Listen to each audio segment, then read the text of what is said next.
أكبر ولله الحمد.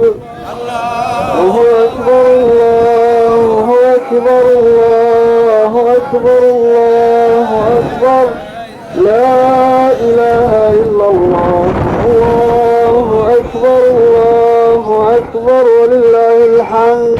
iyadoo maanta laga ciiday munaasabadda ciidul fitriga wadamada islaamka iyo guud ahaanba dalka Soomaaliland ayaa sidaas la mid looga ciiday munaasabadda ciidul fitriga degmada Ceelafweyn iyo deegaanada hoos yimaada ee galbeedka gobolka Sanaag. raada munaasabadda ciidul fitriga dabadeed ayaa ugu horeen wax goobtaas ka hadlay maamulka degmada Ceelafweyn Cabdiraxiin Yuusuf Axmed oo bahda warfidiyeenada ka howlgala gudaha magaalada Ceelafweyn ugu warbixiyay sida looga ciiday munaasabadda ciidul fitriga gudaha magaalada Ceelafweyn iyo deegaanada hoos yimaada una hambalyeeyay dadka islaamka iyo bulshada ku dhaqan deegaanada degmada Ceelafweyn munaasabadda ciidul fitriga awgeed ilaahayna ugu baryay in ilaahay ka aqbalo gudashada soonka bisha barakeysan ee Ramadaan sanadkiisana ay bashbash iyo barwaaqo ku gaadhaan inuu naga aqbalo camalkii aynu soo sameynay bishii Ramadaan soonkii iyo salaadii iyo sadaqadii iyo tahajjudkii ilaahay naga aqbalo ilaahayna waxaan ka baryaynaa inuu naga dhigo dadka uu ka xoreeyo naarta ilaahay dhamaanteen baynu naga dhigo baynu ka baryaynaa dhammaan ummadda muslimiinta saasaynu dhamaanteed u baryaynaa waxaynu ugu tahnideen dadka muslimiinta dhamaantood ciid mubaarak baynu leenahay ummadda Soomaaliyeed kuwa Soomaaliland dhamaantood ummadda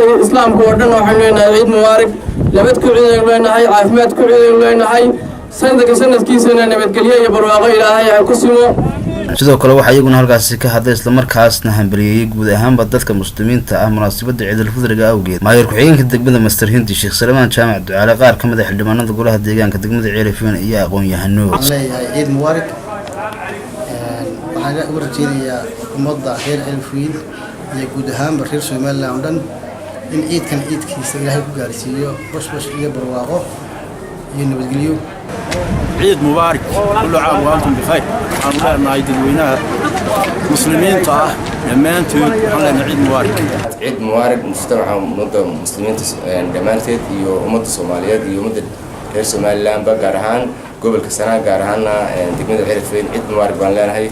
مبارك دمام السلام يا غير Ceelafweyn أنت وضع مغرسة أنت نارك سبعة. sidoo kale waxaan wax ka weydiinay qaar ka mid ah bulshooyinka kala duwan ee ku dhaqan magaalada Ceelafweyn dareenkooda iyo shucuurtooda ku waajahan munaasabadda ciidul fitriga awgeed. waxaan ka salaamayaa guud ahaan dadka islaamka meel kasto ay joogaan waxaan kaloo gaar ahaan ka salaamayaa ummadda Soomaaliyeed khaasatan reer Somaliland meel kasta ay joogaanba. assalaamu calaykum waraxmatullaahi wabarakaatuh. waxaan leenahay dadka reer Somaliland iyo dadka Soomaaliyeed dadka muslimka ah dadka reer Somaliland kuwa reer gobolka Sanaag kuwa Ceelafweyn waxaan leenahay ciid mubaarak. khayr dhammaan shacabweynaha Jamhuuriyadda Soomaaliland waxaan leenahay ciid mubaarak. madaxweynaha golaha wasiirada dhammaan ummadda oo dhan shacabweynaha reer Somaliland waxaan leenahay ciid mubaarak. ciidkan ciidkiisa ilaahay inuu gaarsiiyo barwaaqo iyo bashbash iyo ictiraaf iyo waddankeena oo horumara dhammaan dadweynaha reer Ceelafweyn waxaan leenahay si gaar ah ayaan leenahay ciid mubaarak iyo qalbi wanaagsan oo walaalaa ku ciid insha Allah taala. bismillaahi raxmaani raxiim. ciidani waa ciid wanaagsan aad baan ugu faraxsanahay ciidan waxaan salaamayaa dhammaan magacay waa Faadmo Ismaaciil Faarax dhammaan wixii magacay garanaya iyo ummadda islaamka aad iyo salaamta islaamka Ahmed Anwar TV-ga caalamiga Somali Cable Ceelafweyn.